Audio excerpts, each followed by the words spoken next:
आपको ज्ञानेश कुमार और उनकी अगुवाई वाले चुनाव आयोग पर भरोसा है? चुनाव आयोग अपनी जिम्मेदारियों से भागने की कोशिश कर रहा है। जैसे पन्ना प्रमुख जो एक थियरी थी गुजरात मॉडल की, क्या उसको अब इसको स्थापित करने की कोशिश हो रही है? आज तो लोग कह रहे हैं कि भ्रष्टाचारी शिष्टाचार है। संसाधन कहाँ से आएंगे पार्टियों के पास? समझदारों के लिए इशारा काफी होता है। एक अदृश्य तीसरी ताकत है। पूरे देश में अगर नारा गूंज रहा है कि वोट चोर गद्दी चोर, संसाधन कहाँ से आ रहे हैं? अब ये तो सवाल है, तो पूरा बिहार पूछ रहा है, पूरा हिंदुस्तान पूछ रहा है। और 3 महीने में 3 बार चुनाव आयोग को पीछे हटना पड़ा।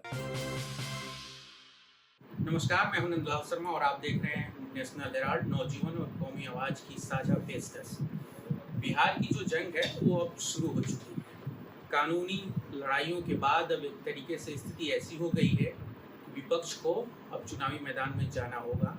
उससे पहले हमारे साथ आज दीपांकर भट्टाचार्य जी हैं और आप जानते हैं कि जिस तरीके से CPI-ML लिबरेशन ने लड़ाई लड़ी है, कोर्ट में हो या फिर सड़कों पर, वो अपने आप में बिहार में एक तरीके से बड़ी राजनीतिक फोर्स है।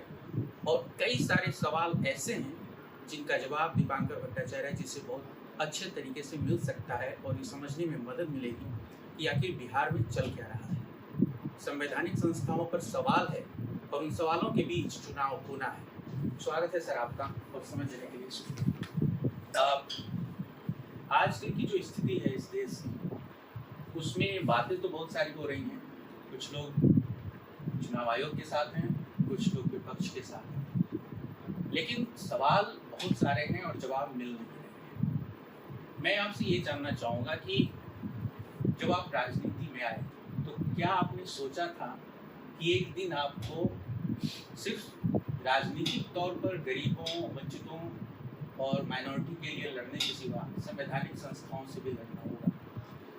और इस तरह का तो नहीं सोचा था, लेकिन हम लोग जब आए तो हमें शुरू से ही लेकिन गरीबों के वोटिंग राइट के लिए लड़ना था। उस समय चुनाव आयोग को लेकर के बहुत बड़ा सवाल था।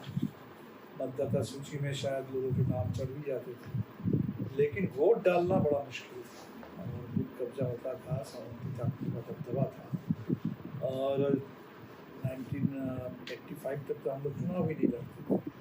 जब हमने लड़ना शुरू किया चुनाव, 89 का लोकसभा चुनाव, जब किसी प्रधानमंत्री बने, तो हम लोग का पहला चुनाव था और पहले ही चुनाव में हम लोग आरा से लोकसभा की सीट भी जीते थे। और उस चुनाव में वोट डालने के लिए लोगों को बहुत कीमत चुकानी पड़ी थी, एक बड़ा जनसंहार उसी दिन चुनाव के दिन शाम। इसलिए वोट के लिए लड़ना पड़ेगा, ये बात तो शुरू से ही हम लोग सामने साफ था। लेकिन देश में ऐसा दौर जो 2014 के बाद से आया है, ऐसा दौर देखने को मिलेगा, ये तो मेरे ख्याल से शायद किसी ने नहीं सोचा होगा। इस तरह से ऐसी स्थिति होगी कि संविधान को लेके, लोकतंत्र को लेके, देश की पूरी आज़ादी के इतिहास, उसकी विरासत को लेकर के इतनी बड़ी आशंका पैदा हो जाएगी देश में। ऐसे तो मेरे ख्याल से नहीं सोचा था लोगों। क्या आज की स्थिति में मैं आपसे पूछूं कि आपको ज्ञानेश कुमार और उनकी अगुवाई वाले चुनाव आयोग पर भरोसा है? नहीं, मेरे ख्याल से इस चुनाव आयोग को लेकर तो भरोसा तो नहीं है, क्योंकि चुनाव आयोग भरोसा तो देखिए संविधान पर भरोसा है। लोग कहते हैं कॉन्स्टिट्यूशनल बॉडी है, बिल्कुल कॉन्स्टिट्यूशनल बॉडी है, लेकिन किसी पर भरोसा तो आंख मुख पर नहीं किया जा सकता, काम से ही भरोसा बनता है। तो भरोसेमंद तरीके से ये जो चुनाव आयोग है, गणेश कुमार की जो टीम है, ये टीम बिल्कुल नहीं काम कर रही है। जितने सवाल आ रहे हैं उन कोई भी सवाल का जवाब सही ढंग से नहीं मिल रहा है। और मेरे ख्याल से जो चुनाव आयोग अपनी जिम्मेदारियों से भागने की कोशिश कर रहा है। जो बिहार में अभी SIR है और SIR में सही है, गलत है, हर बात पे कि BLA क्या कर रहा है, BLO क्या कर रहा है। तो अब BLA और BLO के आड़ में अगर चुनाव आयोग छुपने की कोशिश करे, जबकि चुनाव आयोग की ही जिम्मेदारी है फर्स्ट एंड फॉरमोस्ट भाई एक साफ सुथरी मतदाता सूची बने, एक भरोसेमंद पारदर्शी प्रक्रिया से चीज़ें हो, तो मेरे ख्याल से जो चुनाव आयोग अगर भागने लगेगा अपनी जिम्मेदारियों से, उस पर भरोसा कैसे होगा। आपसे बात ये है कि जो BLA और BLO वाली बात है, बूथ लेवल एजेंट की अगर बात करें तो बिहार में जिस तरीके से इसको स्थापित करने की एक सांस्थानिक तौर पर कोशिश हुई है, मुझे बताइए, हमारे दर्शकों को जरा बताइए कि क्या बूथ लेवल एजेंट कोई पहले परमानेंट पार्टियों के पास ऐसी कोई एक एंटिटी आप कह लीजिए या फिर कार्यकर्ता कह लीजिए परमानेंट होता था, जो इस तरीके का काम करता था, क्या ये अब इसको, जैसे पन्ना प्रमुख जो एक थियरी थी गुजरात मॉडल की, क्या उसको अब इसको स्थापित करने की कोशिश हो रही है? लगता है। वैसे तो बीएलए मेरे ख्याल से रिकॉग्नाइज पार्टी को ही अधिकार है बीएलए अपॉइंट करने का, और हम लोगों को स्टेट लेवल रिकॉग्निशन अभी 2020 के चुनाव के बाद मिला। इससे पहले भी एक राउंड हम लोगों को रिकॉग्निशन था 2005 के फरवरी चुनाव के बाद, और मुझे याद नहीं है कि उस दौर में कोई बीएलए की चर्चा उस तरह से होती थी। ये पहली बार हम लोग देख रहे हैं। और जिस तरीके से सुप्रीम कोर्ट में भी चुनाव आयोग ने कहा कि बीएलए क्या कर रहा है, सुप्रीम कोर्ट ने भी चिंता जताई कि वे बीएलए क्या कर रहा है। एक तरह से पॉलिटिकल पार्टी के ऊपर का नेतृत्व है एक पूरी पार्टी, तो पूरी पार्टी के प्रतिनिधि के तौर पर, जबकि एक बीएलए सिर्फ एक बूथ में मतदाता सूची देखने का काम उस बीएलए का है, लेकिन बीएलए को ही सब कुछ मान लेने की एक कोशिश है चुनाव आयोग की ओर से, और इसके आड़ में भागने की। तो ये तो पहले नहीं था, लेकिन हम लोगों ने जो भी हमको बीएलए करीब चुनाव आयोग के रिकॉर्ड के मुताबिक 1500 बीएलए हमारे, जबकि हम लोगों ने कम से कम 4000 बीएलए का अपॉइंट किया। आप देखेंगे कि बिहार सीईओ जो है वो मानते हैं कि 3000 से ऊपर माले के बीएलए हैं अप्रूव्ड। कुछ बीएलए के बारे में उन्होंने कह रखा कि पेंडिंग, लेकिन 1500 बीएलए जो रिकॉर्डेड है उनके आधार पर भी सबसे ज़्यादा जो भी शिकायत दर्ज करने का काम है माले के बीएलए ने किया है। करीब 118 हम लोगों ने किया है। तो कोशिश हम लोग करेंगे कि बीएलए के पास अधिकार है। ये सवाल इसलिए भी मैं कर रहा हूँ क्योंकि अब ऑल ओवर इंडिया जो है एसआईआर की बात हो रही है, तो जो बड़ी पार्टियां हैं हो सकता है मैनेज कर लें, लेकिन लेफ्ट देखिए जब इलेक्टोरल बॉन्ड आया था तो उसने खारिज किया था, वो कोर्ट में भी गई थी। संसाधन कहाँ से आएंगे पार्टियों के पास, ये सवाल है। और उसके बाद अब जब ये कहा जा रहा है कि बीएलए पूरा सपोर्ट करें, और जो 65 लाख की सूची है, आपको लगता है कि उन 65 लाख लोगों में से ज्यादातर को उनका मताधिकार वापस मिल जाएगा बिहार के चुनाव में? नहीं, ज़्यादातर का तो नहीं मिलेगा। मान लीजिए उसमें इन्होंने कहा कि 22 लाख लोग गुजर गए हैं, तो 22 लाख जो चुनाव आयोग के मुताबिक मर गए हैं, तो हम लोगों ने देखा कि काफ़ी सारे लोग मिल रहे हैं जो चुनाव के मुताबिक मृत हैं लेकिन वो जिंदा हैं। लेकिन फिर भी मैं मान सकता हूँ कि 22 लाख में अगर 80% भी उनका आंकड़ा सही हो तो 16, 17, 18 लाख लोग शायद अब इस दुनिया में नहीं है। उनका नाम कटा है तो कोई बात नहीं है, उनके नाम वापस आने का सवाल नहीं आएगा। इसी तरह से मान लीजिए इन्होंने कहा कि 35 लाख लोग परमानेंटली बिहार से बाहर जा चुके। मैं मान सकता हूँ कि हो सकता है 3-4 लाख लोग सच में बाहर अभी पूरे बिहार का पार्ट जो है उसको पूरी तरह से ख़त्म करके बाहर चले गए, शिफ्ट हो गया है। लेकिन ज़्यादातर जो हैं वो तो माइग्रेंट वर्कर हैं, प्रवासी मजदूर हैं, और उनका वोटिंग राइट ज़रूर उनको वापस मिलना चाहिए। तो अगर आप 50-50 भी मान लें कि 65 लाख में करीब 30 लाख का आंकड़ा हो सकता है बिल्कुल सही हो, लेकिन 35 लाख लोग हैं जिनके साथ अन्याय हुआ है और उनका नाम वापस होना चाहिए। हमारी यही कोशिश थी, जहाँ तक हम लोगों तक पहुँच सकते थे हम लोग पहुँचे हैं अपने अपने इलाके में, लेकिन वो बहुत छोटे दायरे में ही। बाकी लोगों ने भी इंडिपेंडेंटली कुछ कंप्लेंट दिया है। हम उम्मीद करते हैं कि कुछ लोग तो कम से कम वापस आएंगे, लेकिन एक हिस्सा डिसइनफ्रेंचाइज उनको होना ही है। 3 लाख के बारे में इन्होंने कहा कि उनका जो डॉक्यूमेंट जमा हुआ है वो चुनाव आयोग के हिसाब से डॉक्यूमेंट काफ़ी नहीं है या भरोसेमंद नहीं है।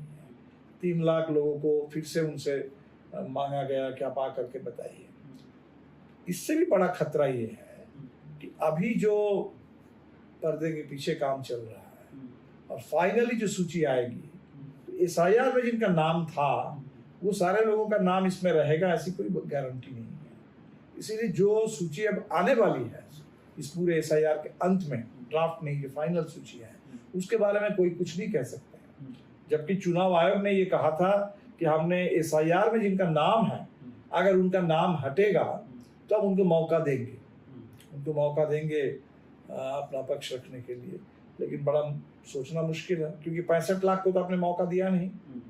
तो जहाँ 65 लाख लोगों को आपने कोई मौका नहीं दिया, नाम आपने काट दिया सीधा, तो आगे कितने लाख लोगों को सच में मौका मिलेगा ये भी कहना मुश्किल है। इसलिए आशंका तो है डिसएनफ्रेंचाइजमेंट और बड़े पैमाने पर फर्जीवाड़ा, ये दोनों की आशंका है, ये दोनों की रिपोर्ट्स हैं और बाकी अब देखना पड़ेगा कि कैसी सूची आती है। मैं इसी पे आने वाला था क्योंकि बिहार में SIR को जो मामला गया जुलाई में गया, आप देखिए, और कोर्ट सुझाव देता रहा शामिल कर लीजिए, और चुनाव आयोग मना करता रहा कि हमारे पास ये अधिकार है, हमारे पास ये है। आपको लगता है कि कोर्ट ने अगर शुरू में ही ये थोड़ा जोर दिया होता, लिखित आदेश दिया होता कि आपको आधार को शामिल करना है, तो क्या ज़्यादा लोगों के पास समय ज़्यादा नहीं होता कि वो अपना नाम शामिल करा लेते? और ख़ास तौर पे आपकी जो पार्टी में जो है 2024 के लोकसभा चुनाव में गांधी मैदान में ML के लोगों को देखा है, जिस तरीके के तबके के लोग आते हैं, उनके लिए क्या बेहतर नहीं होता कि वो और तैयारी कर पाते नाम जुड़वाने के लिए? नहीं, बिल्कुल। हमें लगता है कि चुनाव आयोग ने भी शायद सुप्रीम कोर्ट ने भी सोचा नहीं होगा, सुप्रीम कोर्ट को लगा होगा कि हमने कह दिया और ये सुझाव काफ़ी है, लेकिन जैसे कहते हैं कि समझदारों के लिए इशारा काफ़ी होता है, तो सुप्रीम कोर्ट ने सोचा होगा कि चुनाव आयोग के लिए सुझाव काफ़ी है, लेकिन ये तो ऐसा चुनाव आयोग है जिनको मानना नहीं है।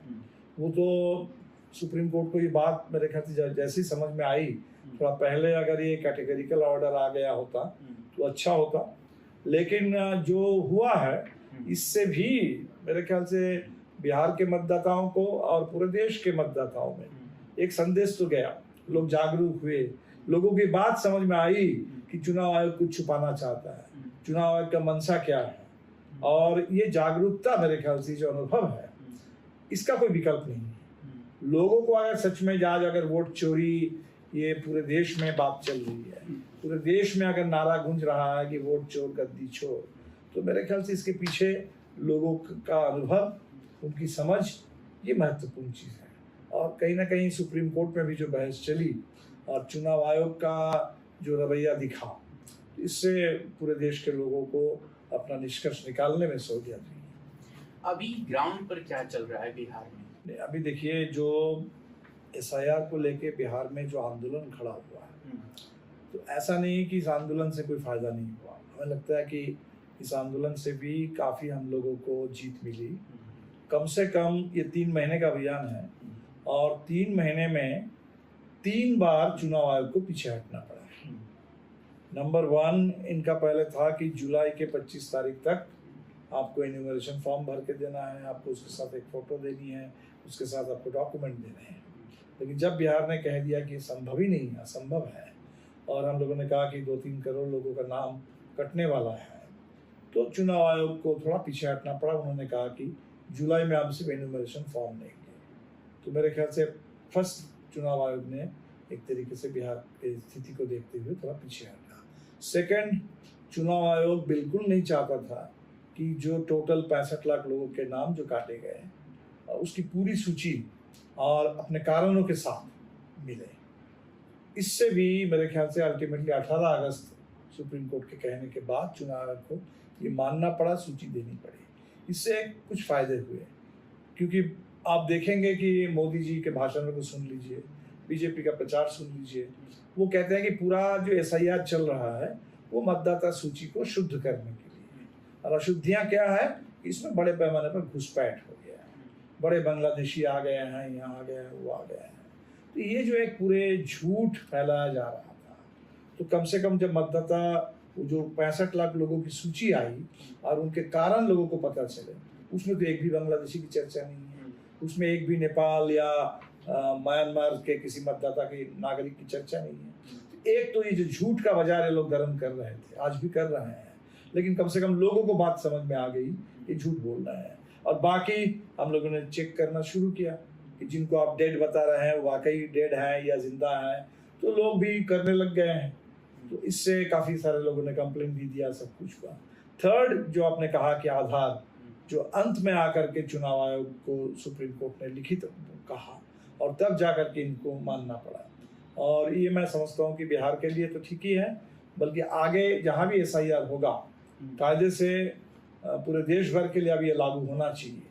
लेकिन खतरा ये रहता है कि ठीक जैसे सुप्रीम कोर्ट ने चुनाव आयोग के चयन को लेकर के एक सुझाव दिया था और मोदी जी ने कानून बना करके उस चुनाव आयोग के सुझाव को पलट दिया है, तो कहीं आधार को रोकने के लिए आगे चल करके कोई कानूनी कदम मोदी सरकार की ओर से अगर उठ जाएगा तब तो बात और है।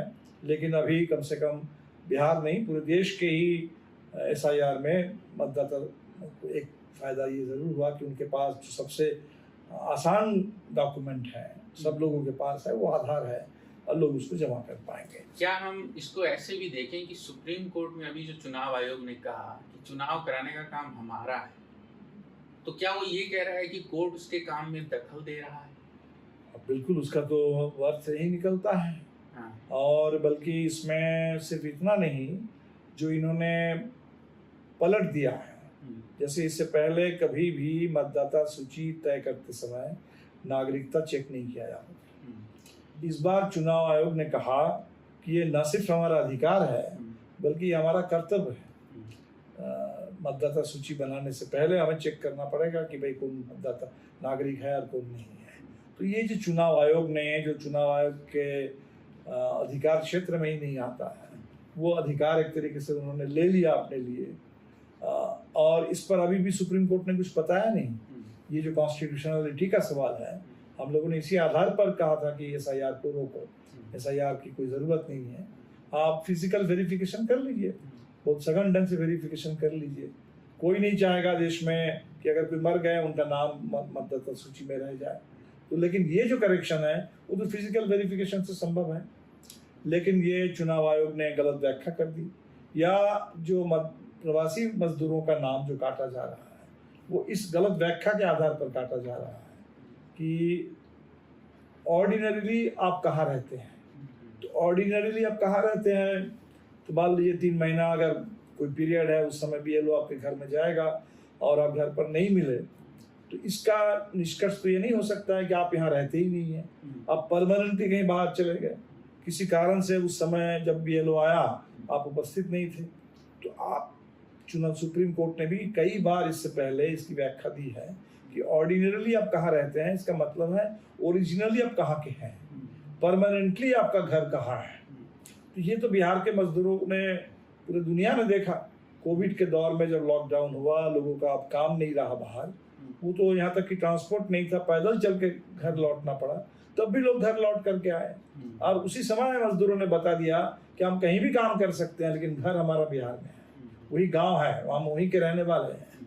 तो ये जो चुनाव आयोग ने दूसरी व्याख्या कर दी इसकी कि अगर 3 महीने के अंदर हम आपके घर गए और आप मिले नहीं, और आप मिले नहीं इसका मतलब है कि आप परमानेंटली बाहर रहते हैं, ये बिल्कुल ही एक लॉजिकल भी नहीं है, ये गलत व्याख्या है संविधान की, कानूनों की। लेकिन चुनाव आयोग ने ऐसा कर दिया। तो मेरे ख्याल से चुनाव आयोग शायद सुप्रीम कोर्ट से ये कहने की कोशिश कर रहा है कि हम जो कुछ भी कर रहे हैं आपको मान लेना चाहिए और हमारे काम में दखल नहीं देना चाहिए। लेकिन मैं समझता हूँ कि कोर्ट हो, इस देश में एग्जीक्यूटिव हो, चुनाव आयोग हो, जब आप कहते हैं कि कॉन्स्टिट्यूशनल कोई इंस्टीट्यूशन है, बॉडी है, इसका मतलब सर्वोपरि है कॉन्स्टिट्यूशन, और कॉन्स्टिट्यूशन के मुताबिक काम हो रहा है कि नहीं हो रहा है, ये देखने का पूरा अधिकार सुप्रीम कोर्ट के पास है। और इसीलिए निश्चित तौर पर चुनाव आयोग का तर्क गलत है और सुप्रीम कोर्ट को बिल्कुल देखना चाहिए कि चुनाव आयोग का काम संविधान के जो मूल भावना है उसके मुताबिक। एक सवाल जो है मतलब बार बार उभर के आता है, जैसे भी खबरें आई थी और आप देख रहे होंगे तमाम रिपोर्टर्स कलेक्टिव और लोग कर रहे हैं, राहुल गांधी भी जो खुलासे कर रहे हैं वोटर लिस्ट के आधार पर ही है। आपकी तैयारी कैसे होगी, क्योंकि हम देख रहे हैं कि नाम आ रहे हैं ABCDFJ और एड्रेस आ रहा है सस्ती कुछ भी आ रहा है। ये सारी जो अगर उसमें गलतियां होंगी, गड़बड़ियां होंगी, तो पार्टियां इससे कैसे निपटेंगी जब आप कैंपेन मोड में होंगे? इसमें देखिए 2 बात है। एक तो मान लीजिए चुनाव में जो आपके कैंडिडेट होंगे, संभव है कि बहुत टारगेटेड तरीके से ऐसे कुछ लोगों का नाम भी काट दिया जाए जो फाइनल सूची आएगी। अभी लोकसभा में हमारे कॉमरेड राजा राम सिंह काराकाट से सांसद हैं, और एक्सीडेंटली लोकसभा चुनाव से पहले अचानक जब हम लोग चेक कर रहे थे तो हमने देखा कि उनका नाम नहीं था और उनका नाम हम लोगों को अलग से जुड़वाना पड़ा। तो अभी एक तो कैंडिडेट्स के बारे में भी एक आशंका रहेगी कि जिनको आप कैंडिडेट बनाना चाहते हैं उनका नाम होगा कि नहीं होगा। दूसरा है कि बहुत सारे लोग जो आप कह रहे हैं, बहुत ये बात बिल्कुल सही है, SIR के बाद जो सूची बनी, SIR के पहले के सूची में अगर अशुद्धियाँ थी तो मेरे ख्याल से इसमें और ज़्यादा अशुद्धियाँ, इसमें और ज़्यादा आ रहा है कि वो अब करीब 16 लाख से ज़्यादा ऐसे घर के बारे में बताया गया जहाँ एक एक घर में मिनिमम 10 और 10 से ज़्यादा 50, 100, 150, 200 लोग तक भी हैं। और जबकि चुनाव आयोग का अपना नियम कहता है, प्रोटोकॉल कहता है कि अगर 10 से ज़्यादा कहीं किसी घर में रह रहे हैं लोग तो आपको उसका एक वेरिफिकेशन कर लेना चाहिए, क्योंकि थोड़ा सा संदेहजनक लगता है। तो ऐसा तो बहुत कुछ है जो डाउटफुल दिख रहा है। जो अभी सूची आई है, कितनी सूची आई है कि भाई यूपी के वोटर हैं, बॉर्डरिंग इलाके में नाम उनके बिहार में चढ़ गया है, इसलिए अशुद्धियाँ तो है। अब उसका खामियाजा बिहार को, पूरे देश को भुगतना है। अच्छा, एक सवाल ये भी है कि क्या ज्ञानेश कुमार की अगुवाई वाला जो चुनाव आयोग है, चूँकि गठबंधन के साथियों के साथ अभी हाल फिलहाल आपने जो मीटिंग्स की होंगी, रैली और यात्रा में भी थे आप लोग, आपको लगता है कि इनकी अगुवाई वाले चुनाव आयोग के साथ अगर हम चुनाव में जाते हैं, वो चुनाव कराएंगे ही, तो आपको नुकसान हो सकता है? नहीं, अभी तो हमें लगा कि ये जो चुनाव आयोग का पूरे SIR की प्रक्रिया है, ये प्रक्रिया में आम मतदाता, उनके मताधिकार पर सवाल खड़ा हो गया। तो जाहिर सी बात है कि अगर एक वोटर के वोटिंग राइट खतरे में हो तो पॉलिटिकल पार्टीज को तो वोटर से ही मतलब है, उनके वोट से मतलब है, तो निश्चित तौर पर पार्टियों को भी नुकसान होगा। लेकिन हमने जो वोटर अधिकार यात्रा निकाली थी, हम यहाँ से नहीं शुरू कर रहे थे कि वोटर किस पार्टी के वोटर हैं। वोटर आज़ाद हैं, वो हमारे भी वोटर हो सकते हैं, वो BJP को भी वोट कर सकते हैं, नोटा को भी वोट कर सकते हैं। तो हमने ये देखा नहीं, इसलिए पार्टियों का नुकसान होगा, कितना होगा, वो मेरे लिए सेकेंडरी पॉइंट है। प्राइमरी पॉइंट है कि लोकतंत्र का कितना नुकसान हो रहा है, इस देश के आम वोटर, उनकी वोटिंग राइट कितने सुरक्षित है। और जाहिर सी बात है कि ऐसा चुनाव आयोग जो ज्ञानेश कुमार जी हो या कोई और कुमार जी हो, अगर ये कानून जब तक रहेगा कि चुनाव आयोग का चयन केंद्र सरकार कर रही है, 3 लोगों की कमेटी है, उसमें 2 लोग सरकार के हैं, और इसीलिए हम लोग जब गणेश कुमार जी से पूरे चुनाव आयोग से मिलने गए थे SIR के बाद, उन्होंने एक बात कह दी कि नया आयोग है। तो नया आयोग सुन करके हम लोगों को लगा कि भाई कैसी बात कर रहे हैं, क्योंकि आयोग तो पर एक तरीके से इन परपिचुइटी एक कंटिन्यूअस एक कॉन्स्टिट्यूशनल बॉडी है। लेकिन फिर हमको लगा कि एक लिहाज से वो बात ठीक कर रहे हैं, क्योंकि ये जो नया कानून बना, उस कानून के तहत चुना गया ये पहला चुनाव आयोग है। और शायद इसी कानून के वजह से चुनाव आयोग कब लगने लगा है कि राहुल गांधी को प्रेस कॉन्फ्रेंस करने दीजिए, पार्टीज को बोलने दीजिए, उससे कोई फर्क नहीं पड़ता, हमें सिर्फ जिसने हमें अपॉइंट किया है सिर्फ उस सरकार की बात सुननी है। तो ये जो पक्षपात चुनाव आयोग का वो बिल्ट इन एक बन गया है, और इसमें साफ दिख रहा है कि जब तक ये कानून रहेगा तब तक इस देश में चुनाव आयोग पर भरोसा करना मुश्किल है। अगर ये टीम बदल भी जाए तब भी, क्योंकि इसी तरीके से ये चुनाव आयोग का बर्ताव रहेगा। तो मेरे ख्याल से कानून को भी बदलना पड़ेगा, और चुनाव आयोग की जो निष्पक्षता है, उसकी ईमानदारी, उसकी निष्पक्षता, उसकी पारदर्शिता, इस पर कहीं कोई संदेह की गुंजाइश छोड़नी नहीं चाहिए। ये साफ होना चाहिए कि भाई चुनाव आयोग बिल्कुल संदेह से ऊपर होना चाहिए। तो क्या आप ये कह रहे हैं कि चुनाव आयोग के काम की ऑडिटिंग भी होनी चाहिए? बिल्कुल बिल्कुल, हमें लगता है कि एक तरह से हम तो सोच रहे थे कि कोई सिटीजन्स कमीशन बन जाए, जो कमीशन पूरे नजर रखे। एक तरह से अनौपचारिक ढंग से तो हम लोग कर ही रहे हैं, लेकिन अब सिविल सोसाइटी को, लोगों को ये काम करना पड़ेगा। लोग कर रहे हैं, SIR का कितने लोग जायजा ले रहे हैं नीचे, हालांकि उनको रोकने की कोशिश हुई। अजीत अंजुम वीडियो बना करके दिखा रहे थे कि कैसा फर्जीवाड़ा चल रहा था उनके ऊपर, SIR के चक्कर में FIR हो गया उनके ऊपर। तो ये सब तो कोशिश है कि लोगों को रोकने की कोशिश हो रही है, लेकिन फिर भी एक डेमोक्रेसी में तो अल्टीमेटली जो कहा जाता है कि eternal vigilance is the price of liberty. तो विजिलेंस तो जरूरी है, मास विजिलेंस, पब्लिक तरीके से निगरानी बिल्कुल जरूरी है। अभी आप देखिए कि राहुल गांधी जो लगातार प्रेस कॉन्फ्रेंस कर रहे हैं, अभी उन्होंने किया। तो महाराष्ट्र की भी कुछ सीटें आ रही हैं, आप कर्नाटक की 2 सीटें हो गई हैं, महादेवपुरा हो गई, आप अलंग को देखिए, और अखिलेश यादव की भी शिकायतें हैं बिहार में हम देख ही रहे हैं। और मैं देख रहा हूँ कि परंजय कुमार ठाकुरता के साथ एक इंटरव्यू में जो है पूर्व IAS रिटायर्ड अधिकारी हैं अफजल अमानुल्ला, उन्होंने भी कुछ आरोप लगाए थे, मुझे वो भी याद है। अशोक लवासा, SY कुरैशी और तमाम लोग बोल रहे हैं।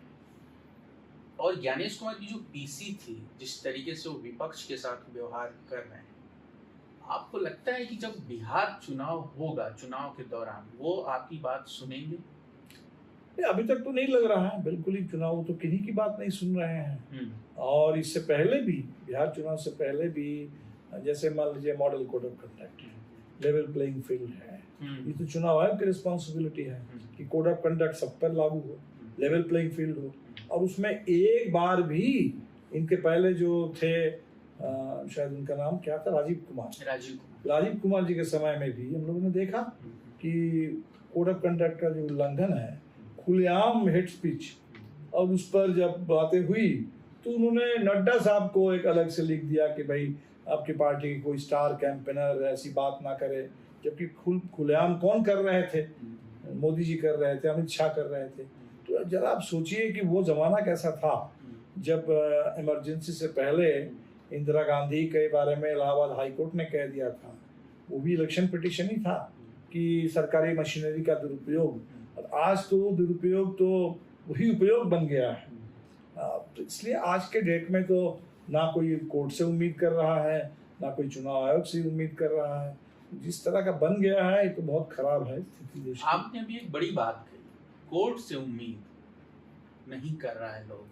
अभी आप देखिए, जो राहुल गांधी की दूसरी प्रेस कॉन्फ्रेंस थी, उसके बाद बीजेपी ने और तमाम जो उनका एक इकोसिस्टम है, उसने क्वेश्चन किया। राहुल गांधी ने कहा कि मेरा काम कोर्ट जाने का, मतलब उन्होंने कोर्ट का नाम नहीं लिया, लेकिन उन्होंने कहा मेरा काम ये नहीं है, मेरा काम लोकतंत्र में पार्टिसिपेट करने का है।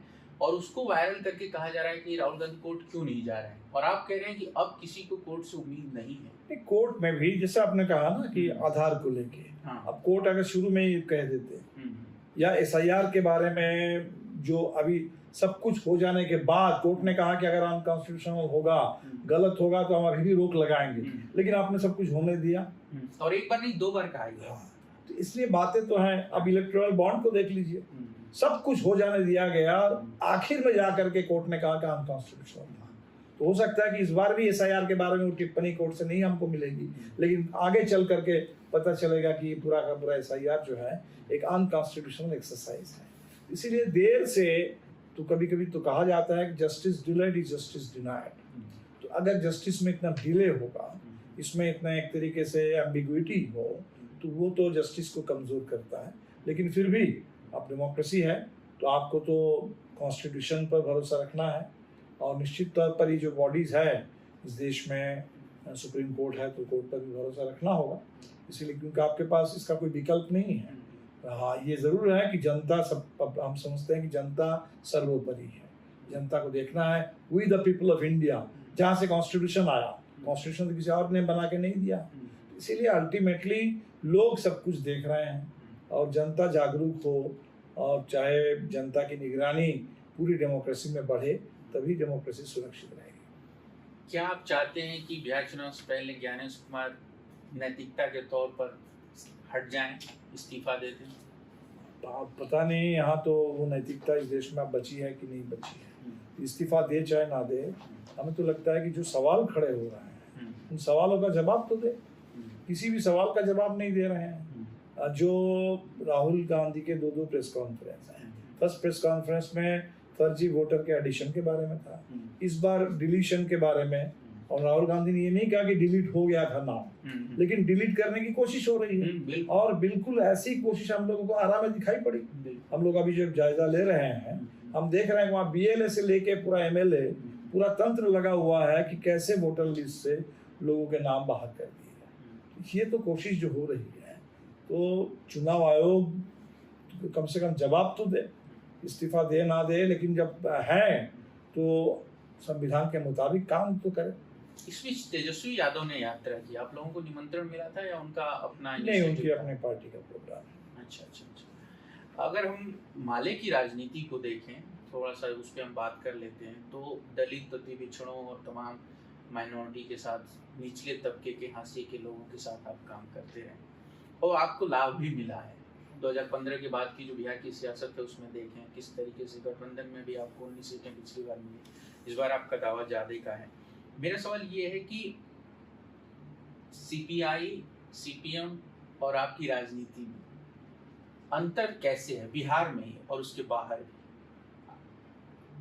अब देखिए, अंतर के बारे में तो अभी कहना बड़ा मुश्किल है। हम तो इसी तरह से मानते हैं कि देश में ऐतिहासिक कारणों से पहले तो एक ही कम्युनिस्ट पार्टी थी, एक ही आंदोलन था, आज भी एक ही आंदोलन है, लेकिन उसकी अलग अलग धाराएं सामने आई हैं। तो मेरे ख्याल से ये भी विविधता है, और जैसे विविधता में एकता हम देश के लिए कहते हैं, तो हम कम्युनिस्ट आंदोलन के लिए भी कहेंगे कि विविधता है, उससे कोई नुकसान नहीं है, और काम हो, सब लोग मिलके काम करें, हम लोग एक साथ मिलके लड़ें।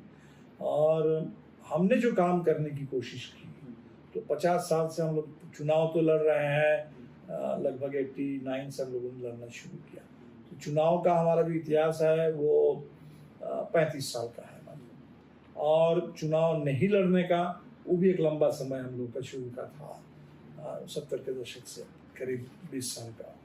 तो हमें लगता है कि हम लोगों ने जो काम किया है बिहार में, जो आज भी हम करने की कोशिश कर रहे हैं, चुनाव हो या दूसरे तरीके से, वो है कि गरीबों के जो मुद्दे हैं उन मुद्दों को राजनीति के केंद्र में लाना, वो एजेंडा बने। जैसे अब मिसाल के तौर पर एक भूमि सुधार आयोग बना था, आयोग ने कहा कि कम से कम 21 लाख एकड़ जमीन उपलब्ध है बिहार में, और कोई भी सरकार के पास राजनीतिक इच्छा शक्ति हो तो हम बिहार के 20 लाख जो भूमिहीन परिवार हैं, ये 2007 की या 6 की रिपोर्ट है, मैं उसकी बात कर रहा हूँ, कि सभी परिवार को हम 1-1 एकड़ जमीन दे सकते हैं। नीतीश जी ने आयोग की रिपोर्ट को तो खारिज कर दिया, ठंडे बस्ते में डाला, लेकिन तब भी उन्होंने कहा कि चलो ठीक है हम देंगे। पहले 40 डिसमिल जमीन देने की बात हुई, 20 डिसमिल की बात हुई, अंत आते आते 10 डिसमिल, 5 डिसमिल की भी बात हुई। लेकिन जब जब हमने इस पर सवाल खड़ा किया विधानसभा में, नीतीश जी कहते थे कि हम जमीन है नहीं, आसमान से जमीन लाएंगे क्या। और आज वही नीतीश कुमार, तो गरीब को 5 डिसमिल जमीन देना है तो आप कहते हैं कि आसमान से जमीन लाएंगे।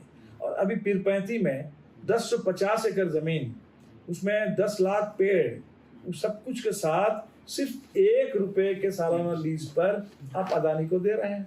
तो गरीब को 5 डिसमिल देने के लिए आपके पास जमीन नहीं है, तो आप कहते हैं कि जमीन कहाँ से ढूंढ के लाएंगे, जमीन क्या आसमान से लाएंगे। और अदानी को देने के लिए आपके पास जमीन ही जमीन है, आप कहीं से भी छीन करके जमीन दे देते हैं। तो ये जो मुद्दे हैं बिहार के, इतना बड़ा अन्याय है। जिस तरीके से बिहार में हर रोज दलित उत्पीड़न की घटनाएं हैं, अभी एक जहानाबाद में एक सब्जी फरोश एक मोहसिन आलम, उनकी हत्या हो गई। तो ये जो हत्याएं हो रही हैं, एक दलित लड़की आपके मुजफ्फरपुर जिले में, उसके साथ बलात्कार, मुजफ्फरपुर में उसका इलाज नहीं हुआ, पटना तक लाना पड़ा, पटना में PMCH में उसको एक बेड नहीं मिला, और बस ऐसी तड़पते हुए बाहर उसकी मौत हो गई। तो ये जो मुद्दे हैं बिहार के जेन्युइन, तो इसको हम चाहते हैं कि ये राजनीति का मेन एजेंडा बने, चुनाव का मेन एजेंडा बने। तो हमारी पूरी कोशिश इसी को लेकर के है कि चाहे हम चुनाव में भी चुनाव की बात करें या चुनाव के बाद जन आंदोलन की बात करें, तो जन आंदोलन इन्हीं मुद्दों पर केंद्रित हो। ये हमारी कोशिश है, और इसी कोशिश से माले की पहचान बनी है, माले को ताकत मिली है।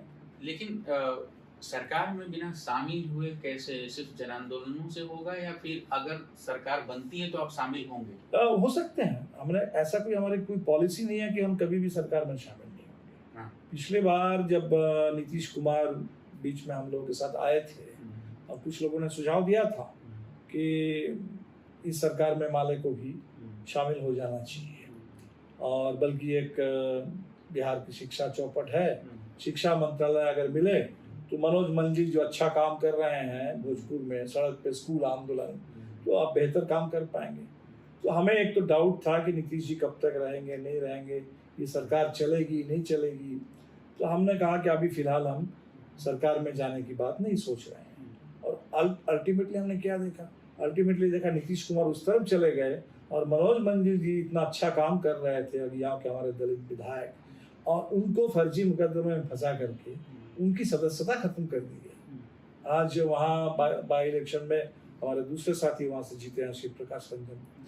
तो आप देख लीजिए कि ये जो स्थिति है बिहार में, अब इस स्थिति के चलते अभी फिलहाल हम सरकार के बारे में नहीं सोच रहे थे, लेकिन अगर हमारी संख्या कुछ बढ़े और हमें निर्णायक बहुमत मिले, निश्चित तौर पर अगर काम करने का मौका मिलेगा तो हमारी ऐसी कोई पॉलिसी नहीं है कि हम कभी भी सरकार में नहीं जाएंगे। क्योंकि आपने जमीन और भूमिहीनों की बात की, मेरे दिमाग में हमेशा एक सवाल आता है जब भी बिहार की बात होती है विकास की।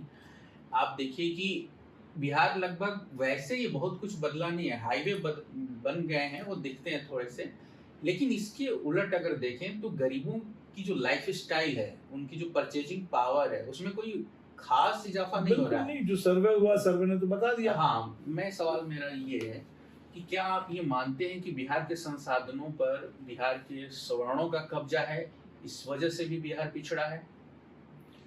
उसको हम सिर्फ एक कास्ट के आधार पर नहीं कहेंगे। देखिए, सामंती ताकतें हैं और कुल मिलाकर के उसके चलते बिहार में ना तो औद्योगिक विकास हुआ, ना एक तरह का अब राज्य मशीनरी भी जो है उसने भी अपनी जिम्मेदारी नहीं निभाई कभी।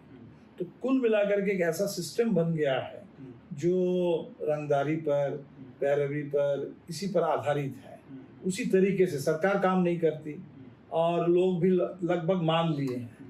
और ये आज की बात नहीं है, अंग्रेजों के ज़माने से बिहार को बना दिया गया कि लेबर एक्सपोर्टिंग लैबोरेटरी है।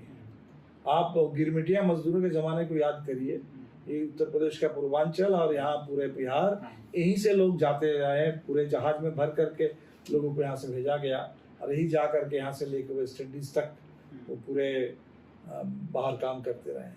तो हमें लगता है कि ये जो बिहार को लेबर एक्सपोर्टिंग जोन के रूप में रखा गया, ये एक तरह का एक परियोजना है, क्योंकि इससे क्या है कि सस्ता श्रम पूरे हिंदुस्तान को मिल जाता है। बिहार में मजदूरी कम है और ये सस्ता श्रम पूरे मिल जाता है, इससे पूरे देश में मजदूरी कम मिलती है, क्योंकि हमेशा सस्ता श्रम आपके पास उपलब्ध है।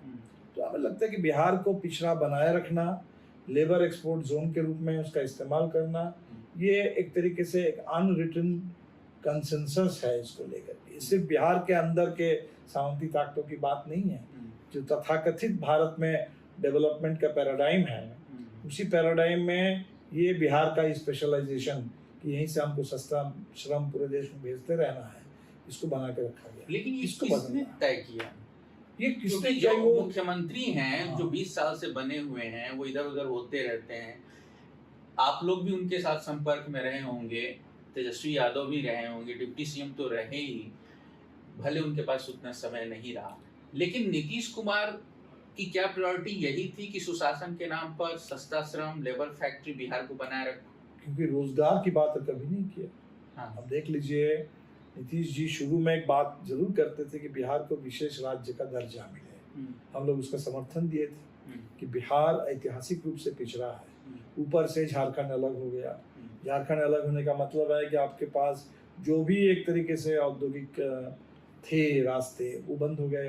काफ़ी कुछ वो सारे खदान झारखंड में चले गए। तो निश्चित तौर पर हम लोगों को लगा था कि बिहार के लिए एक विशेष राज्य का दर्जा अगर मिलता, कि बिहार विशेष राज्य का दर्जा मिलने का मतलब होता कि आपको 90% अनुदान होगा और 10% आपको लोन मिलेगा। लेकिन जब वो विशेष राज्य का दर्जा लेने का समय आया, डबल इंजन की सरकार बनी, तो नीतीश जी ने मांग ही छोड़ दी। और अब उसके बाद बात हुई कि विशेष पैकेज, और जब जब विशेष पैकेज की भी बात होती है, उस पैकेज में आप देखेंगे यही बात होगी कि हवाई अड्डा बनेगा, पटना के लिए नया टर्मिनल बना, मेट्रो का होगा, कुछ 2-4 हवाई अड्डे बन जाएंगे, कुछ बाईपास हो जाएगा, लेकिन उसमें कहीं भी रोजगार मतलब सुरक्षित रोजगार, सम्मानजनक जीने लायक वेतन, ये बात कभी भी ना केंद्र सरकार की ओर से ना बिहार सरकार की ओर से ये बातें होती ही नहीं है। इसीलिए हम लोग को लगा कि ऐसा तो नहीं है कि नीतीश जी बेखबर है। ये डेवलपमेंट का ऐसा मॉडल एक परिभाषित किया गया जहाँ गरीब कायम है, जहाँ ये बेरोजगारी और नौजवानों का जो अधिकार है सुरक्षित, इसके लिए वो गायब है। और ये बिहार नहीं, आज तो पूरे देश के पैमाने पर हो रहा है। अभी आपका जो अग्निवीर योजना आई कि 4 साल में रिटायर होकर के घर लौट के आइए, आपको रहना ही नहीं है। ये जो पेंशन स्कीम आप देख लीजिए, वो वहाँ तो पेंशन ना देना पड़े इसीलिए अग्निवीर बना दिया गया। और आज जो न्यू पेंशन स्कीम है वो सारे लोग, उनके पास कोई सामाजिक सुरक्षा भी नहीं होगी। तो ये तो पूरे देश के मजदूर कर्मचारियों के साथ ऐसा हो रहा है। बिहार में थोड़ा ज़्यादा है और बहुत कंसंट्रेटेड ढंग से है, इसीलिए बिहार के हम लोग बात ज़्यादा कर रहे हैं। लेकिन अब पूरे देश में ही मजदूरों कर्मचारियों के साथ, नौजवानों के साथ ही अन्याय हो रहा है। नीतीश जी की बात हुई, वो अभी जंगल राज की बात कर रहे हैं। आपने बताया क्या क्या हो रहा है पटना में और बिहार में क्या हो रहा है। आपको लगता है कि अब ये मुद्दा है या फिर मीडिया जो नैरेटिव गढ़ता है बस वो जिंदा रखता है उसी में, या आपको लगता है कि जब आप लोग जाते हैं जनता के बीच में तो आपको लगता है कि मुद्दा क्या है? हम ये कह रहे हैं कि देखिए, जंगल राज किस लिए आया था कि भाई अपराध, लोगों को न्याय नहीं मिले, असुरक्षा हो, अपराधियों को एक तरीके से संरक्षण मिले, तब लोग जंगल राज की बात करते हैं। तो हमें लगता है कि अब ये जो आइडिया है कि जंगल राज बोल दीजिए तो लोग अतीत की ओर देखेंगे। आज लोग कह रहे हैं कि जंगल राज अगर किसी जमाने में कभी था जिसको जंगल राज कहा गया था, तो आज क्या है? आज महाजंगल राज है। अब कुछ लोग ये लगता है कि भ्रष्टाचार की चर्चा करेंगे तो भ्रष्टाचार शायद चारा घोटाले के बाद या बोफर्स घोटाले के बाद रुक गया है। आज तो लोग कह रहे हैं कि भ्रष्टाचारी शिष्टाचार है। आज तो सीएजी की रिपोर्ट आ रही है कि 70,000 करोड़ का हिसाब नहीं मिल रहा है। तो आज तो भ्रष्टाचार सब लोग बिहार में कहेंगे कि पुराने किसी भी समय की तुलना में आज ज्यादा भ्रष्टाचार है। भ्रष्टाचार चरम पर है, अपराध चरम पर है और अपराधी, पुलिस, अधिकारी, इनके बीच में ऐसा साठगांठ बन गया है कि लग रहा है कि बिहार में अपराधियों का राज चल रहा है। इसीलिए ये जो नैरेटिव कुछ लोग सोचते हैं कि हम अतीत की बात करते रहेंगे, लोग अतीत में जीते नहीं हैं, लोग वर्तमान में जीते हैं। अतीत लोगों को कुछ याद भी रहता है, लेकिन आज के जो बिहार के बच्चे हैं, नई पीढ़ी है, उन्होंने तो, उनको अगर कह दीजिए कि भाई 70 में ऐसा था, 80 के दशक में, नेहरू के ज़माने में ऐसा था, लालू जी के शुरुआती दिनों में ऐसा था, उन्होंने तो सब देखा ही नहीं। वो जो देख रहा है वो तो कह रहा है कि मैं 20 साल से आप ही को देख रहा है और आप ही से हम पूछ रहे हैं, तो आप अपना जवाब दीजिए।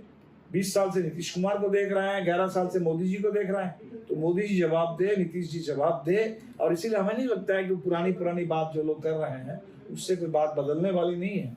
बिहार का एजेंडा सेट है और लोग उग चुके हैं, लोग इसीलिए बदलाव की बात कर रहे हैं। आखिरी के कुछ सवाल ले लेते हैं। जैसे कि अभी 2 गठबंधन थे, भाजपा प्लस गठबंधन और एक महागठबंधन। आपको लगता है कि ये चुनाव बिहार में दो तरफा होगा, 2 पार्टियों, 2 गठबंधन के बीच मेन तौर पर होगा, या तीसरी ताकत के तौर पर प्रशांत किशोर, ओवैसी और या तो कोई थर्ड फ्रंट बन सकता है? मेरे ख्याल से एसेंशियली तो बाइपोलर है चुनाव। लेकिन ये जरूर है कि प्रशांत किशोर के पास बहुत संसाधन है और काफी मेहनत भी कर रहे हैं। ये संसाधन कहाँ से आ रहे हैं? अब ये तो सवाल है, तो पूरा बिहार पूछ रहा है, पूरा हिंदुस्तान पूछ रहा है ये संसाधन आ कहाँ से रहा है। एक पार्टी जो कल अभी बनी है, उस पार्टी के पास हमें तो लगता है कि ऐसा संसाधन का डिस्प्ले है, प्रदर्शनी लगी हुई है बिल्कुल, और वो जो प्रदर्शित कर रहे हैं, लगता है भाजपा के बाद सबसे संसाधन के मामले में धनी पार्टी प्रशांत किशोर जी दिख रहे हैं वहाँ। तो ये जो है, इसलिए 243 उम्मीदवार भी खड़ा करेंगे। बहुत सारे पार्टियों से जो टिकट जिनको नहीं मिलेगा, जो नाराज लोग होंगे, वो चले जाएंगे उन्हीं के पास। और इसीलिए वैसे लोग जहाँ जहाँ प्रशांत किशोर को मिल जाएंगे, वहाँ हो सकता है कुछ वोट भी उनको मिले। तो इसलिए लेकिन फिर भी मुझे लगता है कि ये जो चुनाव है, सरकार को बदलने वाला चुनाव है। इसलिए 20 साल से जो सरकार है, जो अभी एक तरीके से अपने आखिरी दौर में है, और जो नई सरकार जो बनने वाली है, जिस दिशा में बिहार ने 2020 में ही इशारा कर दिया कि हमें सरकार को बदलना है। अब ये अलग बात है कि कुछ सीटों के चलते, कुछ वोट के चलते वो बदलाव का काम पूरा नहीं हो पाया, लेकिन एजेंडा सेट था, और वही जो एजेंडा सेट था वही एजेंडा इस बार पूरा होगा। और उसमें कोई तीसरी ताकत, कोई तीसरा मोर्चा मुझे दिखाई देगा। एक अदृश्य तीसरी ताकत है। 2015 के बाद से बिहार बदलाव चाहता है, आपने देखा होगा, और बाद में आपने देखा होगा कि वही व्यक्ति मुख्यमंत्री की कुर्सी पर बैठा रहता है। वो ताकत जो है, मतलब साथी बदल जाते हैं, कुर्सी पर बैठा व्यक्ति नहीं बदलता है। इससे निपटने के लिए आप लोगों के पास क्या है? लगता है कि जनता में इतनी नाराजगी है कि अब वो मुख्यमंत्री को नहीं, कह देगी कि देखिए नीतीश जी भी, देखिए हम तो देखिए राजनीति में बदलाव ही नियम है। राजनीति में क्या, पूरी दुनिया में, लेकिन कंट्रोल तो नीतीश जी कर रहे हैं ना। वही हम कह रहे हैं, प्रकृति में तो आज के नीतीश जी 10 साल पहले के नीतीश जी नहीं है। आज के नीतीश जी बिल्कुल थके हुए, आज के नीतीश जी कब क्या बोल देंगे, कब क्या कर बैठेंगे, कोई ठिकाना नहीं है। लोग परेशान हैं, लोग चिंतित है भाई नीतीश कुमार को क्या हो गया है। और लोगों को साफ दिख रहा है कि आज का ना जदयू पुराना जदयू है, उसका भी भाजपाकरण हो चुका है। नीतीश जी के दाएं बाएं आगे पीछे जो लोग हैं वही लोग चला रहे हैं, कुछ अधिकारी हैं, कुछ मंत्री हैं, और बेसिकली मोदी जी की सरकार चल रही है।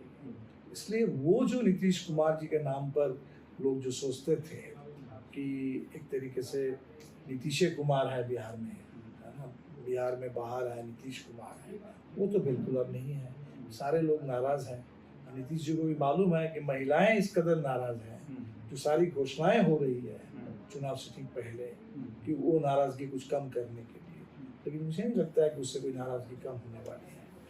लेकिन अब पैसे की ताकत को कम करके आंक नहीं सकते। महाराष्ट्र में आपने देखा कैसे 3-3 महीने का पैसा एक ही बार डाल करके उससे कितना हुआ और ये वोट चोरी से कितना हुआ वो तो आगे चल के पता चलेगा। ये दोनों ही मॉडल जो महाराष्ट्र में हुआ था वो बिहार में चल रहा है।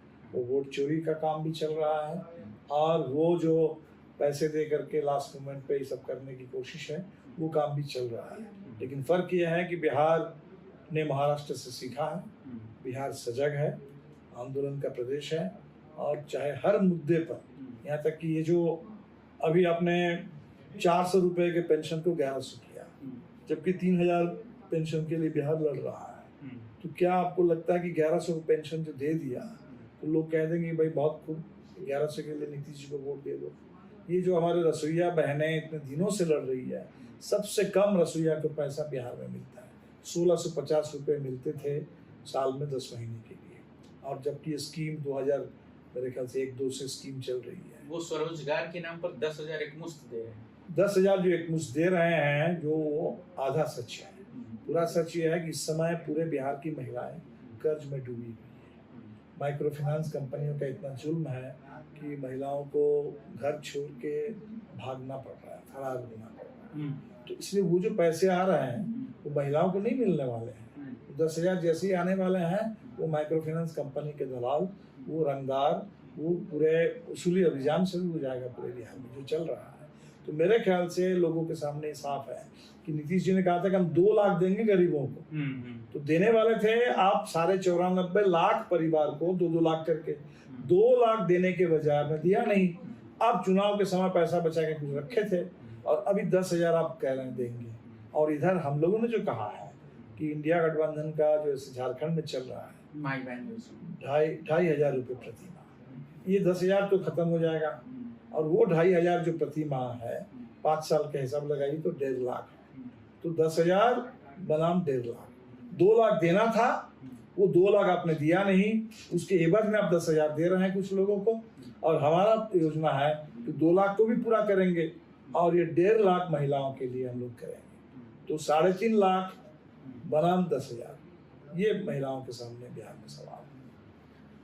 बहुत शुक्रिया सर, आपने समय दिया और काफ़ी अच्छी बातचीत रही।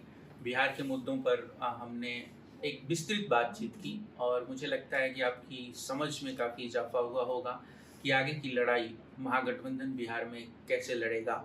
बिहार की राजनीति के स्तंभ दीपांकर भट्टाचार्य जी के साथ ये अगर बातचीत आपको पसंद आई तो इसे शेयर करिए, अपने दोस्तों तक पहुंचाइए। आप सबका शुक्रिया, नमस्कार, धन्यवाद।